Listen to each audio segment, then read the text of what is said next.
حميم تنزيل الكتاب من الله العزيز الحكيم ما خلقنا السماوات والأرض وما بينهما إلا بالحق وأجل مسمى والذين كفروا عما أنذروا معرضون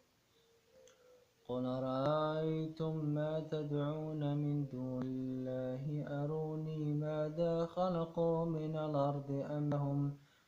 أم لهم شرك في السماوات ائتوني بكتاب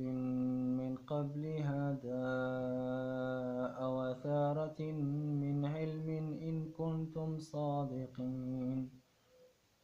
ومن أضل ممن يدعو من دون الله ما لا يستجيب له إلى يوم القيامة